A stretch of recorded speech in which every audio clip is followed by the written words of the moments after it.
Hi, I am Heather Doyle Fraser. I am a coach and a creative development editor, and I'm here with Danielle Baird. She is a graphic designer, marketing specialist, and branding specialist. We're talking today in our webinar about the building blocks of a successful writing practice and how to put all of those pieces together. So, welcome. Yes, hello everyone, welcome. If you are joining us live, there is a chat box that you can pop your questions into, and we will address those at the end. And if you're watching this on replay, welcome. So Heather, where should we dive in today? I know last time we talked a lot about your book blueprint and your outline, and I think we really talked about, the importance of creating that roadmap and how that can really be a really great supportive tool for you as you're kind of navigating this jungle of writing your book. And so I think, I'm excited today to talk about kind of what's next. So how do you, really build your writing practice? How do you kind of put in those reps over and over and over again every day, to do your writing and to really craft, your first draft. Mm-hmm. And I think, where we left it in our last webinar, we were just talking about how beautiful that outline can be for you and how it can kind of give you the license and permission then to be super creative because you have that structure for yourself. So you have that beautiful outline for yourself and you're feeling really confident and everything seems like, yes, I can do this. I have this plan. I'm totally ready and I'm going to do it tomorrow. And then tomorrow comes and you sit down in front of your computer and then you, well, yeah, this looks good, but I don't know what, I don't know if I feel like writing today. I don't know. Oh my gosh, I got to pay bills. I gotta, oh, look at what's sitting here. I should, yeah, I don't know if I have time to do this right now. Yes, a client just called. Maybe I should schedule them, this afternoon. I was going to do the writing then. All of these things. Yeah, right? Totally. Because I think, it's kind of like building a new habit of like, I'm going to go to the gym tomorrow morning. And so, when that alarm goes off, it's kind of like, oh, or I could just stay here in bed, right. Especially now with it being winter. Oh, where it's just nice and warm. Oh, it's so cozy, or like you said, maybe you do make it to your desk that first morning or that first week, but then, like Facebook notifications, email notifications, your phone's ringing, maybe, your child or your partner needs you that morning. Anything. Yeah, I think like we could spend this whole hour talking about the interruptions. Right? So setting yourself up for success means at the very beginning, first of all, saying, okay, where am I going to write? I mean, that is a really super basic question, but it's an important one because if you are thinking, you know what, I'm going to do my writing in at this desk where I also do my bills and I do other things that maybe I do when I'm not feeling particularly creative. I have found for myself and for my clients that having a dedicated writing space where you may do other creative things there, but you don't do other things that are not related to creation is really helpful because you're kind of training your brain, okay, when I sit here and in this lovely space and surround yourself with things that make you feel like creating, that make you feel like you want to be writing. If it's a special figurine or a candle or artwork or even color or, a pillow, whatever it is, set yourself up for your success by doing a really, really basic thing at the beginning, which is creating a space for yourself where you feel comfortable writing. where it doesn't feel like you're going to be distracted by other things. And I think like with that too, when you're sitting down, I know I'm so guilty of this, of like, okay, I'll sit down and then be like, oh, actually, I need a cup of coffee. And so I'll go make coffee. And then maybe I sit down and I start writing and I realize that like my feet are cold or I'm cold and I want a sweater. And so then I'm like, I'm ping ponging out of my space. And so what I started doing is sort of almost having like a pile. Because like, so I work in this office all day. When I do a lot of my writing, I actually do it in my kitchen. And so I would have a stack that I would keep on this desk that I could pick up and take with me into the kitchen and set up that space in the morning when my husband's still sleeping and in the house is quiet. One thing I use is this little piggy timer, which is super fun. Just to help keep me, focused for my time. And so I think, having some of those physical things all prepped and ready as like part of your ritual is really important too. Yeah, I've had a couple of clients who, when I talked to them about this, they said, I don't really think that's going to make a difference. And then they tried it and they found that it really did make a difference, because they had rid that space, wherever it was, of the normal distractions that they usually have. And so space, super important. The next thing, and you alluded to this, Danielle, just a second ago, is, so when are you going to write? Time of day. And for some people that could be in the morning. Some people think that they're not morning people and maybe it's in the evening. Maybe you have a chunk of time every afternoon. But being consistent with that time is, again, just kind of training your practice. When I was writing my book, 40 Weeks, I was trying to find different pockets of time. I would, schedule it out, and I would, say, I'm going to do this during this time. This is going to be my writing time. And if it was any time during the day other than the morning, something would always come up as being more important, as perceived as being more important, clients or, needs from family or whatever it was. So I realized after trying, for a little while, it took me a while to get there, even though I know all of this, because I really didn't feel like I was a morning person. So the idea of getting up when it's dark and doing something before anyone else is up for a prolonged period of time seemed like something I didn't want to do. But when it came up to the fact that if I don't give this a try, I've tried everything else. So I either have to change my way of doing things completely and just say it's a non-negotiable, or I try this way out, maybe this will work. And so that's what I did. I got up very early and dedicated an hour to an hour and a half before everyone else got up every day to writing. And what I realized was I'm really creative at that time. I am really super creative, and I didn't think that I would be. It was kind of like this like creative cape went around me or something. I don't know. But I didn't have any distractions. I didn't have anything going on that was going to pull me away from it. And I found that it was a really good time for me to write. And so that was easy for me to stay focused, and it was easy for me to crank out the work.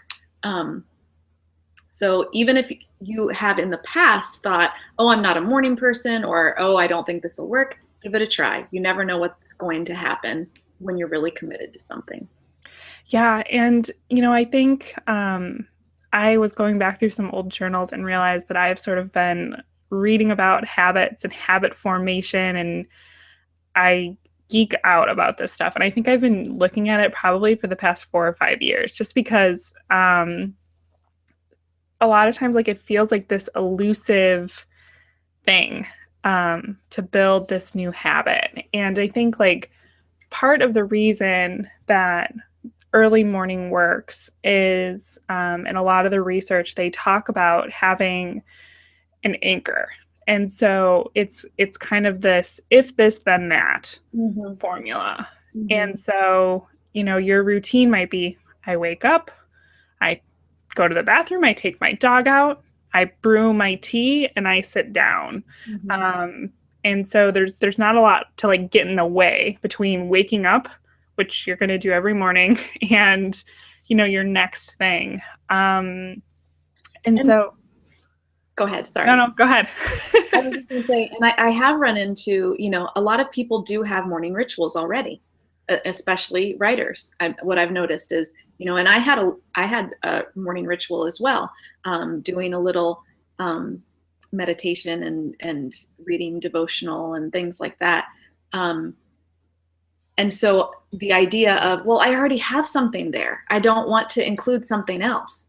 But knowing that if I want this to be successful, I have to try some different things. And even though I already have something in that space, I can still have that in that space. I just have to make a little more, I have to make more time there. Exactly. And it's, I think it might be BJ Fogg in his research. They talk about kind of building this habit chain. Mm-hmm. And so, if your morning devotional practice is already like, you don't even think about it, you just sit down and you do it. That is the perfect anchor to then add on this next little piece in your sequence. Mm-hmm. And so, if you really are like, I cannot do the morning thing. I've already, my morning routine is already 2 hours long because I exercise and I do this and this. And you are going to try to put it in somewhere else in your day. I would recommend looking for some of those other really strong anchor habits. Like it could be you eat lunch every day. And so every day after lunch, you have this block. Or maybe it's, if you're an evening person, maybe it's after you put your child to bed, you sit down and do this. Or, just to kind of look at some of those other anchors throughout your day if you're not going to do it in the morning. Mm-hmm. I think that's a great way to look at it in terms of thinking of like the anchor, like you said, and having these pockets of time where you really have to be honest with yourself though about, are there going to be things that are going to pull me? Are there going to be things that are going to be distractions at those different times? And because if there are, then you need to really think about how you're going to react to them when they happen. You have to have a plan in place for, okay, if this happens, what am I going to do? Mm-hmm. And I think like you also touched on, it's not only looking at time, but also just looking at your energy and your creative energy. And so, in the morning, your stores were full and fresh, and you had all of this kind of creative juice that you could use on your writing. And that may or may not still be there at 9 o'clock at night. And it depends, I think, on each person. And so that's another thing to pay attention to kind of as you're looking at where you're going to slot in your writing practice, is just looking at your creative energy flows throughout the day. I think in addition to that, so the other reason I think the morning works for a lot of people and worked for me too, is that there is something about the morning that is more, there's more possibility in the morning. You don't know you have a plan for what's going to happen during the day, but really anything could happen. And I think that space of possibility and potential is such a great place to write from. And at the end of the day, it's not quite the same. That energy is a little bit different. So I always encourage people to try the morning, even if they haven't been able to make that a possibility in the past. Just give it a shot. And if it's not, that's fine too. Then we can, find another time that will work better. But that's for people who want to do their writing. They find that, doing writing every single day is what is going to help them. There's other people who write a little bit differently, and maybe they say, I do all my writing on the weekends, and I do it in large chunks of time. So if that's the case, you still are being consistent with that. So if you say, I do all my writing on the weekends, then every weekend you're writing. It's not like when I feel like it on the weekends. I'm doing my writing on the weekend, and I'm doing it for, 3 hours on Saturday and 3 hours on Sunday versus every day of the week for an hour. But it's still having a consistent practice. And having, that container too, because I'm a little bit more of a batch worker. So like, yeah, doing like a big chunk of time. And my husband does improv. And so he had improv practice every Sunday. And sometimes it was here, sometimes it was at a friend's. But that was a block of, 3-4 hours that I knew he would be gone. And a lot of times that's when I would paint. And it just, I used that block every Sunday as my painting time here in the studio. And so I think that, yeah, getting as specific as you can with yourself. So not even just that I write on the weekends. It's I write every Saturday from 12 to 3. Like Right. It's non-negotiable. Mm-hmm. It's the consistency of the practice that is the key, because that's how you build a pattern. Mm-hmm. And, it's not to say that you have to be perfect, like, because we're all human. Oh yeah, there are things that come up that will impede the process. But if it's few and far between, your pattern and habit is set and you will continue with it. If it's things that happen every single day, then you're not building a pattern. You're building a different kind of pattern, and it's not the one that you want. and and then that's just good data and feedback that, okay, it's not anything necessarily wrong with you and your character as a person. It's just like, okay, this time slot isn't working. So, you can just take that information and then shift what you're doing. And we were really, we talked a lot about kind of what we wanted to call this session. And we both really felt like the word practice, writing practice, is so important, because there's a repetitiveness to it, but then there's also, some space where it may not be perfect every time, and that's okay. But every time, you're kind of working your system and fine tuning it just to be a little bit better than it was the last time. Yeah, and I know, like, when I first started my writing practice in the morning, it wasn't for an hour or an hour and a half. When I first started, when I was, facing that alarm clock, and I was thinking, oh, okay, I'm just going to hit snooze one time, just once. And I did at the beginning. And so I didn't have that full amount of time that I had scheduled for myself, but I did do it every day, even if I was thinking, oh, I'm only going to get a half an hour in, I'm only going to get 20 minutes in. Well, I still did it for that 20 minutes. And then what happened was I started really looking forward to it, because it was becoming successful and I was seeing what was happening with it, and I wanted to do it. And so when the alarm went off, I was up right away and downstairs and writing. And then after a while, I was up before the alarm went off, didn't even go off. And I just, turned it off and went downstairs because I was looking forward to it. Yeah, that momentum starts to take over and really, sweep you along into that practice. And so that is sometimes why my friend, the little piggy timer, and I might set it only for 15 minutes.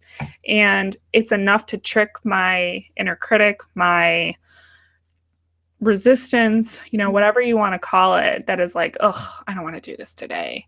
And it's like, well, it's just for 15 minutes. And that brings up a good point too. Like, if 15 minutes feels too much, do it less. When you're starting a habit and creating a pattern, you want to know, I can do this totally. There's no question in my mind. Like, it's really hard to argue with something like 5 minutes or 10 minutes or 15 minutes.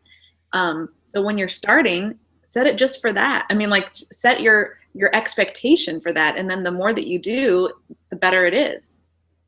Yeah. And so I think I mentioned him before, BJ Fogg, and it's Fogg. He even encourages you to chunk it down to like the teeniest, tiniest thing. And so, I mean, it really could be just like setting your alarm for 6 and just like waking up and like maybe putting your feet on the floor and being like, okay, I did this today. And then it may slowly progress and graduate to where you just have to go and put your butt in the chair where you will be writing eventually, and you can be like, ding, I did that for today.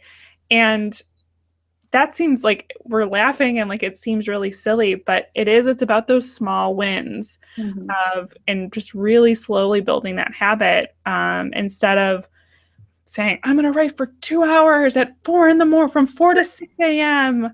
And you might make it 3 days. And then that 4th day, you're like, oh, forget this. Yeah. Yeah. It's the classic workout analogy too. You know, like you jump in really hard and then all your muscles are hurting so much that you can't even move. And so you just give up. So we don't want that. No. We don't want that type of writing practice. No.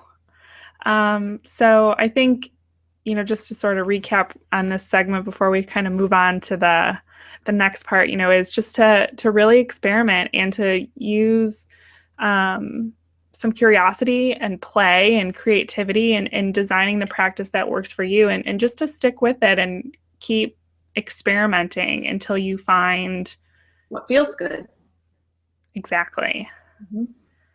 Okay. So when you do get yourself into that space, you have your space, you have your time, you're working, it feels good. So how do you start filling in that outline? Maybe you just have your big, like maybe you just have maybe those like big ideas in your outline right now. So the next step is to fill out each of those big ideas. And similar to building a habit and building a practice that's work, you just said, you know, get curious, allow that curiosity to come forth. And that's the place where you want to be when you're filling in the outline and then starting to write. So asking yourself what really needs to be in, you know, these big sections, but just focusing on one. Okay, what really needs to be in this? And kind of, you could do it by, you know, bullets. You can do it by paragraphs. You can do it by sentences. You can do it whatever way feels good to you. And then once you have that, you can start writing in that area. And as you're writing, you know, you're looking back and at your outline and saying, okay, yeah, I wanted to hit these 4 things. And you're writing, and then you're thinking, oh, but I had them in that order, but I don't feel it this way when I'm writing it. That's okay. That's just your guide. You don't have to be completely wedded to it, but you're writing. And then I would challenge you too to think about, as you're writing, what comes next? What feels like it's coming next right now? And so you're allowing that creativity to come forth, looking at your outline, allowing it to guide you, but not being so wedded to it that you miss things that might come up that are truly important to what you're doing. And so, you know, with that, when you're saying like you're kind of like feeling into it,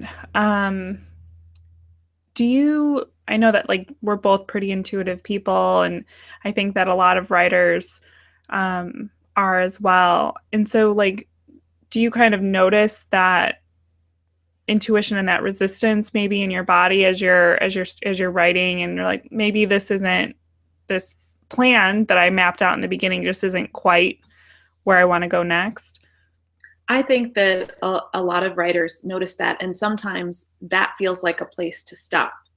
And it doesn't necessarily mean that you need to stop. It might mean that you need to kind of just say, all right, well, if I'm feeling this much resistance here, what would feel easier? What would feel good if I wrote about it here?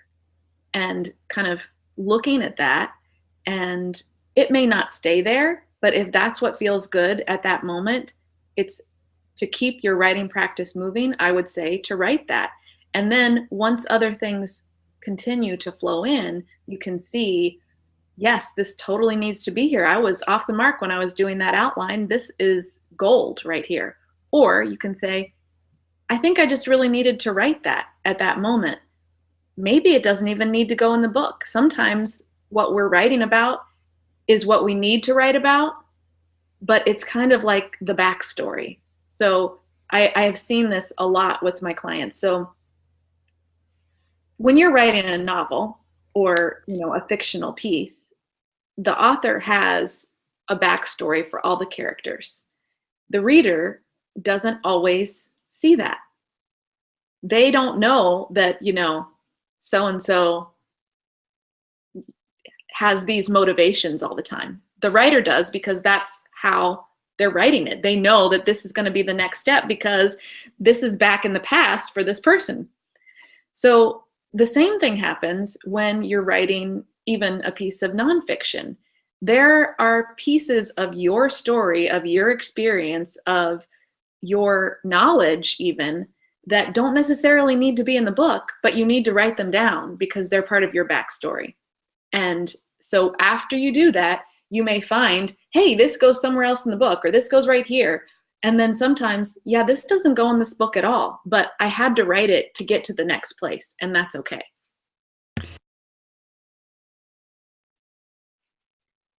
Danielle, I think you're muted a little bit. I was muted. So with that, does that mean that, sometimes maybe you really just needed to write that out to process it, to get it clear in your own mind, so that you can go on to telling the next piece of the story? Like, did I understand that part correctly? Yeah.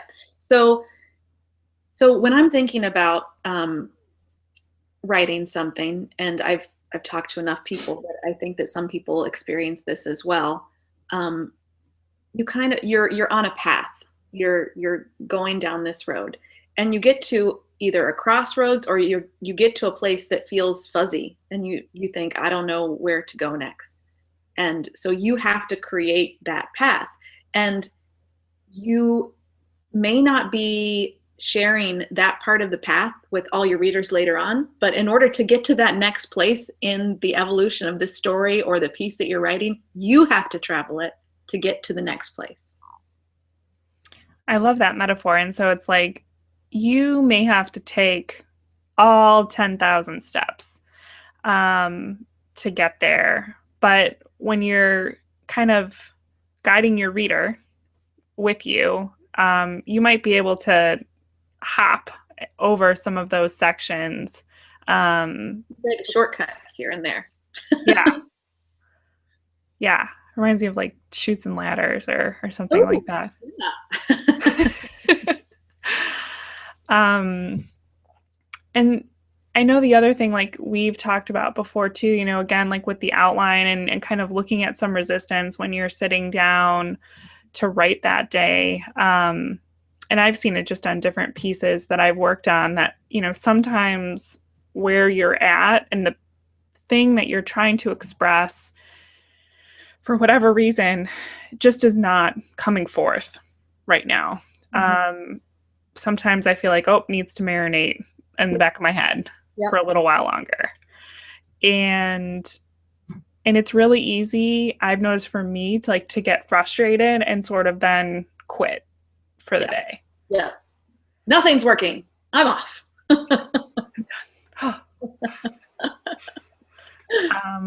And what I've learned from our conversations is that, yes, I can listen to those feelings, to that resistance that's coming up, that wherever I'm at in chapter 2 right now, just it's not happening today. And that also doesn't mean that I get to throw in the towel. And again, just kind of circling back to last week, we talked about like that's the beauty of the outline, because I can follow what's feeling good and feeling easy right now and jump ahead to sketch another piece in that might be ready to be written today. Mm-hmm. Because at some point or another, you have to write the whole book. So if you're feeling inspired to write a part of the book that's later on, and you know that it's later on because you have this great outline, go ahead and do that right now. It's all moving towards the same goal. Yeah. I'm still challenging this myth that has lived in my head for a long time that I've talked to you about a million times, where I just had this vision that these prolific writers sit down and they write the book from start to finish, and it's just perfect and beautiful, and it all just flows like magic. Yeah, no. I always say to the people that I'm working with, when they've finished a certain part or whatever, what should I do next? Well, what feels easiest? Where do you want to write next? That's where you should write, because that's where you're going to be most inspired. If you want to do it, you will do it. And if it comes down and you're in the middle of it and you're like, yeah, I thought I wanted to write this part, but I need to think on it some more. I need to, do something else for a little bit. Then go write in another area.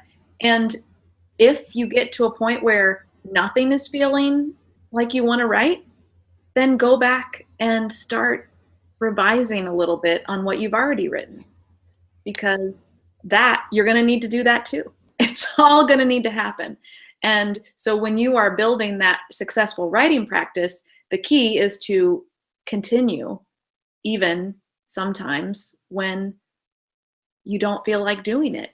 And you may discover, I didn't feel like writing, but I'm feeling fine about revising. And, you go back and you get to look at what you've written, and some parts you'll just say, I can't believe I wrote that. That was really good.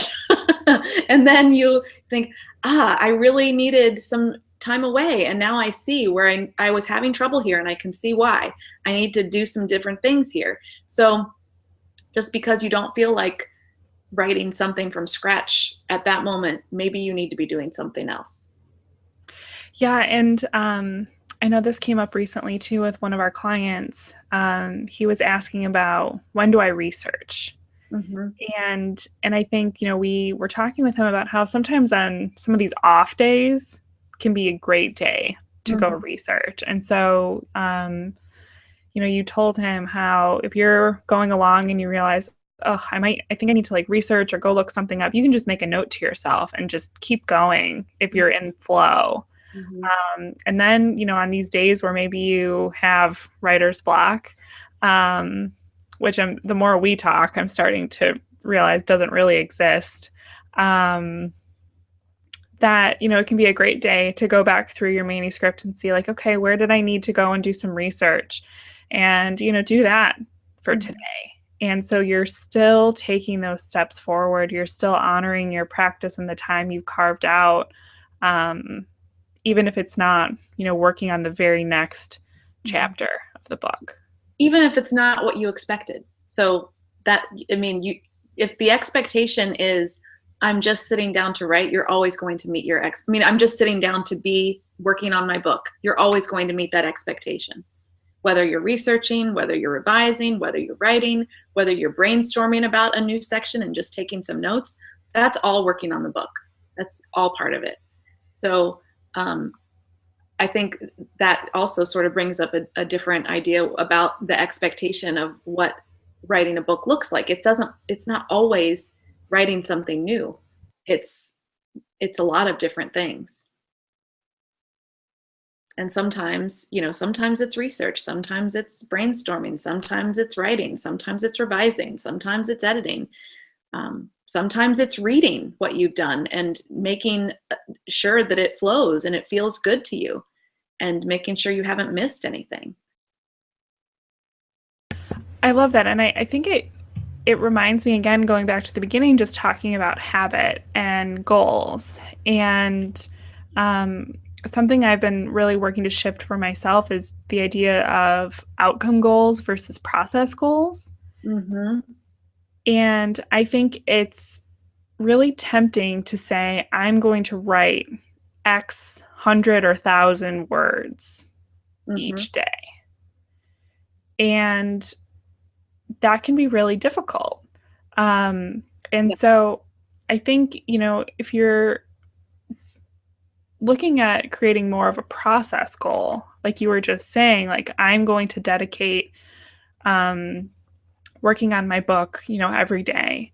And again, it doesn't have to be a whole hour. Maybe today it's only 15 minutes, but you're going to have some kind of a touch point with that book and do some teeny tiny step to keep it moving forward. That I think that helps keep your energy and your motivation high because you're succeeding Mhm. every day and you're not measuring it up against this arbitrary number of words that you may or may not have hit that day. Well, and when you talk about having this process goal, um, especially in writing a book, you're going to meet the outcome of writing the book if you are in the process every day. You will. If you do that every day, you will. And so that's one of those things where the process becomes the outcome. Yeah, you're totally right. Because if every day you're sitting down, you will have forward progress, and those little steps are going to add up, and you will finish the book. Um, but I've just noticed for myself that sometimes when I set these big, specific kind of intermediary process goals of a word count or even being too ambitious with the amount of time that I'm going to spend. Mhm. And so if I only wrote for 50 minutes instead of 60, it feels like I failed. If I'm not coming at it, with the right mindset. Mhm. Yeah. And I think that being flexible with that is a key too, because there are some days that even with your best effort, sometimes things come up and look different. Sometimes the alarm doesn't go off. Sometimes whatever comes up. Sometimes you realize, oh, something takes precedence. And so, but if you just say, I'm working on my book every day, and you dedicate some amount of time, then you'll always be moving forward. And you will be surprised at how many times you go above what you thought you were going to, because you are in the flow, because you are enjoying it, because you are having success. And so you want to keep going. There were lots of times when I was kind of inching more into like, because I wrote in the morning before my daughter and my husband got up, I could hear them getting up upstairs and I'm still writing. I'm like, I'm just going to go a little bit more, even though, I mean, I knew that my time was dwindling, and normally I might be, like getting things going for the morning routine or whatever. But I was feeling so great that I just kept going a little bit more. And that happens a lot once you start a practice. Absolutely. And then I think the other thing too, not to underestimate, is by having that touch point, in the morning where you're writing or looking at your outline or doing some research, you're kind of in it in some way. I notice for me then throughout the day, it's always kind of living in the back of my head. So when I'm walking my dog or taking a shower or standing in line at the grocery store, my brain is still working on those puzzle pieces. Mm-hmm. Um, and so, yeah, that little touch point in the morning, I think, helps it stay top of mind and fresh as a puzzle for my brain to work on throughout the rest of the day. I totally agree. And I also think it's almost like setting an intention for your day of, being in this writing space. When you start your day off that way, you're kind of your intention is that I'm sort of writing throughout the day, even if I'm not physically writing, because just exactly like you said, you're writing in your head almost, or you're processing in your head, so that when you come back the next day, you're even more ready. So it's a win-win. It is like, I think it's it's that inertia. Like I think creation begets more creation.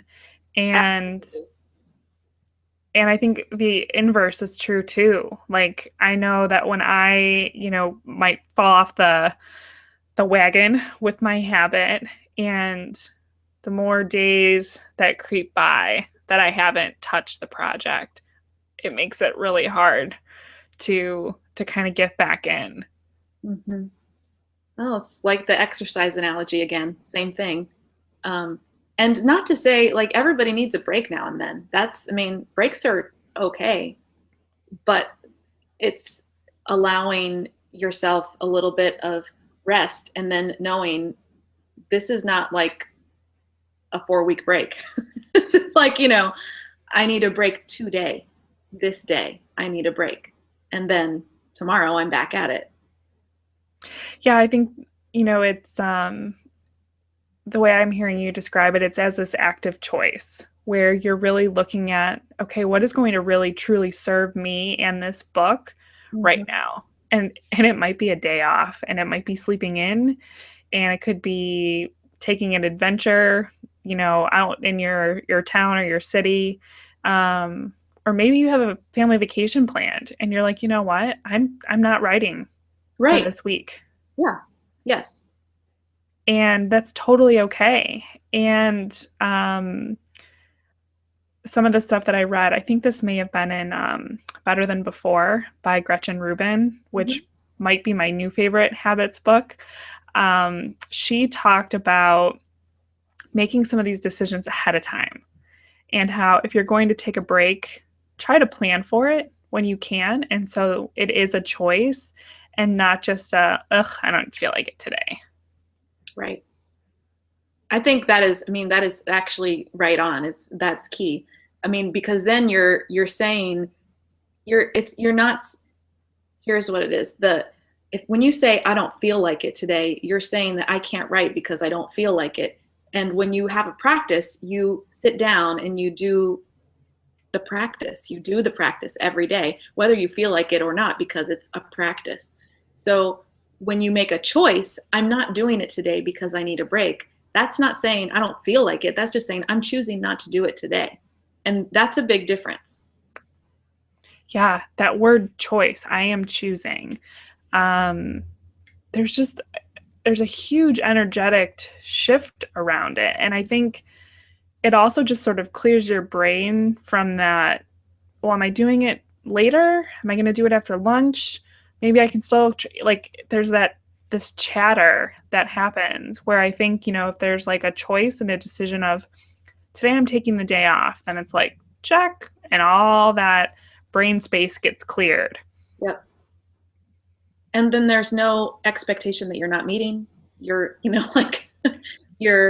you've taken out all of that unnecessary kind of ruminating that you might do. Yes. Yes. So you said something just a second ago that I want to kind of circle back to about kind of like taking an excursion. Yeah. Away from things. And sometimes when we're feeling stuck, that is a really good thing to do, like a really good way to kind of jumpstart that sort of inspiration feeling.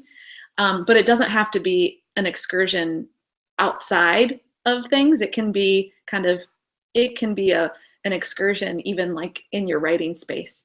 But I've noticed that a lot of times when we're feeling stuck on things, if you kind of flip things around, shift things a bit, and give your senses a little bit of a jolt, then it often kind of reboots the system, sort of. So I've done this. I've talked to lots of clients about doing this. Whether it's maybe you need to move your body a little bit, and so you can feel kind of just the energy in your body, whether it's dancing, walking, some kind of exercise, Tai Chi, like Qigong, like all different kinds of things, doing something like that, or even using part of, like, if you used part of your morning ritual to help you kind of excite your senses a little bit. So when I make coffee in the morning, one of the things that I do is I smell the coffee grounds before I put them in my little filter. And that's kind of like okay, yeah, this is gonna be good, it's kind of getting all in my senses, and I'm experiencing that on multiple levels. So when I'm drinking it, I'm experiencing it one way, but when I smell it, I'm experiencing it another way. And that if you have, a cup of tea or a cup of coffee or something hot, like hot water with lemon, lemon is a great thing because it's so intense in its flavor. So if you have a cup of hot water with lemon and you normally have coffee, that's going to kind of change things a little bit for you. And these all sound like really simple things, but they create an impact on your writing practice because they're a little bit different, but they're still in that space where you're going to be writing. So you don't even have to leave in order to create an excursion for yourself, if we're using that word broadly. Yeah, I love that. And I'll offer another exercise too. It's this idea about, keeping your pen moving. I know a lot of us, I think, go directly digital, and you're working on your laptop. But maybe try using a pen and piece of paper, like either just to jot notes to yourself, or if you're just really like, I just can't even today. A great tool for me has just been these abstract doodles, and you can use a piece of junk mail and whatever pen, pencil, marker, anything goes. And just kind of let your pen travel over the paper. And so, there's nothing like sophisticated about this. And I literally start with a squiggle. So let's see if I can hold this up and do it at the same time. So just, that's how I start. So anybody can do this. Right. And so then from there, I just take a look and go, all right, well, where might I want to do something? And so like this little tail, like, is catching my eye. Right. So I might start there and just make these like little doodads. And so in some ways, this, when I work on these, it reminds me of like kind of starting with your book outline, because now I can jump anywhere on this page. I don't have to keep going over there. I might come down here and go, I'm going to add some lines in there. And you can hop all around, and you might do this for 30 seconds and then go, oh, I'm good. And be able to hop right back into where you were writing. But I keep these little pads on my desk. And when a page on my computer takes forever to load and I'm getting frustrated, or if I'm on hold, I'm always just kind of doodling. And it's amazing just like how it can free your brain up to, synthesize and put some of those pieces together that you've been maybe wrestling with. Well, and that goes back to what we were talking about earlier with creativity begets creativity. So it doesn't really matter what you're doing. It will spark something else. So I love that. I love that. Yeah. And like, this is how they all start, which is not fancy. And, as you kind of keep going and fill it in, like they can look kind of fun and cool by the end. But it's really just one little line or shape at a time, which is just how you're writing your book, one word at a time. Yep. One word at a time, one sentence at a time. And, and so I think that this kind of brings up something else for me, in terms of when you're writing and you feel like I know where I want to go next, but I don't know how to make that jump. I don't know how to transition into that. Sometimes you don't need a paragraph or a section to transition. Sometimes you need a heading. Sometimes you need like a subheading that will kind of be the guiding signpost for your reader. You don't always have to have a big, long transition into something else. Sometimes the reason you can't figure it out is because it's really not going to work that well. And sometimes the best thing to do is to create a little subhead. And so that is your guidepost for your reader rather than this long transition that you're trying to craft. And so I feel like this has been coming up in a lot of our conversations lately, where there's also sort of a shortcut way to do this if you can't think of the perfect subhead right now. And you can insert some dashes or some stars or just something to mark the break. But at some point, when you're doing your revisions and going back through, taking the time to write those little subheads, even though it might be a little bit challenging to you as a writer, is going to serve your reader so much. Mm-hmm. Yeah.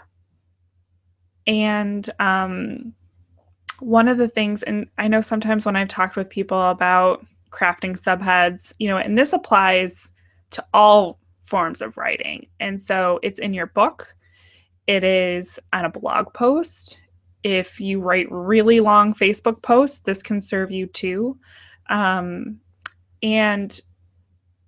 subheads really are a way to help your reader skim. And so hopefully people organize the information in their brain. Yeah.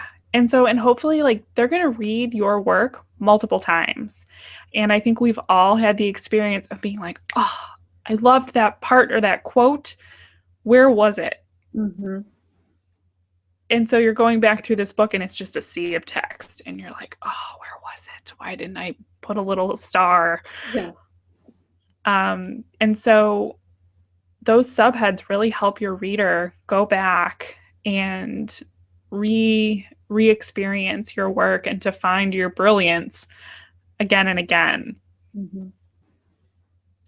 And also, let's say you are writing something that's kind of an essay length something, and if someone wants to quickly know, like, what is this going to be covering, they can look at those up. Oh, I can see where this is going. Like, I can get a feel for it even before. It's like a pre-reading exercise almost, and they can even take a look at it and be like, oh yeah. Or if they want to kind of look back at it after they've read it, oh yeah, that was really good, I love that part. It's just a way to help them chunk information and to help you chunk information both. I mean, it's really an excellent tool. Yeah, I know that you talked about in the outline into first draft phase that you can kind of go in and you have these different levels of your map. Mm-hmm. And so, it might be like, this is a map of Earth is your book. And then you're like, okay, I'm in North America. I'm in the United States. I'm in California. I'm in Los Angeles. I'm in the north side of Los Angeles. And, you just kind of keep drilling down and having these little signposts for your reader and for yourself as you're going along. Mm-hmm. And so when you're writing and then you realize, oh, wait, I'm not talking about the north side of Los Angeles right here, and that's the section I'm in. Maybe I shouldn't be writing it right here. Maybe this goes someplace else.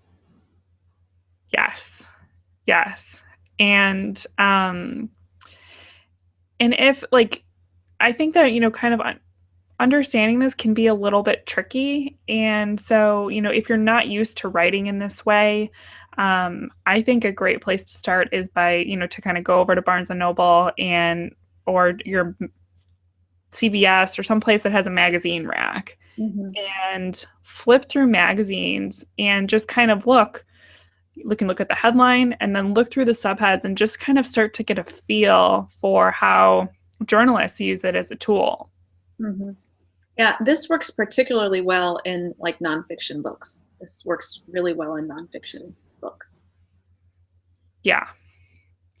And I bet people, if you looked at your bookshelf, you would find it happening more often than you think it does. It just does. I mean, especially in nonfiction books. Well, I think we've kind of covered everything we meant to in our hour here together. So we talked about how to set yourself up for success with your writing practice. We talked about a few different ways that you can take your outline to the next level and really work on filling in your first draft of your book. We talked about revising and how you can kind of do that as you're going along on days that you're stuck. We talked about using some of that intuition and how you're feeling that day to guide what you are going to work on next for that day. And some tips about getting unstuck when you do feel that way. Yep. Yeah. So we've covered a lot, and I hope that you enjoyed this next installment of our webinar series. Heather and I are also the co-creators of a new program called the Writers Workshop. And if you enjoyed these webinars, you may also enjoy that program. And you can learn more about it at www.writersworkshophd.com. HD like Heather and Danielle. Heather, you're usually really good about summarizing the program, so I'm gonna. You're doing a great job. But, so it's a 7-month program, and it is for writers and creators who are working on their books. And it is a community where we will be having group calls twice a month. One of the calls would be informational teaching content, such as what you're experiencing in these webinars, with some coaching involved. And the other will be a workshop call where we will be taking the pieces of all the people in the group and workshopping them together. So it's a super powerful tool to help you to enhance your manuscript. Additionally, you have one-on-one sessions with me on the creative development and editorial piece, as well as coaching. You have consulting with Danielle on the marketing strategy, branding platform, and design of your book. There are so many amazing perks to this program, and I would really encourage you to check it out if this sounds interesting to you. We're also running a special cost right now. It's an early bird price, and we are throwing in a couple of additional one-on-one sessions with us. So that goes on till the end of the month, and then the price goes up to its final cost. So, and if you, take a look at the program and you have questions, or you're not sure if this maybe is the best fit for where you are right now in your process, please feel free to reach out to us. We would love to have a conversation with you. And, in those conversations, it's not a 1-hour sales pitch. We really want to hear from you about your book, where you're at with your outline. And so you'll really get to experience kind of what the program would feel like. And no matter what, you'll walk away having learned something, and, we'll be kind of one step closer in your book creation process. And we also, not only are we doing this group project program, we also work together with one-on-one clients too. So if you are working on a book but feel that the group program isn't for you, we also have other solutions. Yeah, so please feel free to get in touch with us. Again, the website is www.writers, which is plural, writersworkshophd.com. I'm Danielle Baird, and I'm here with Heather Doyle Fraser, and thank you so much for watching. We will see you next time. Bye.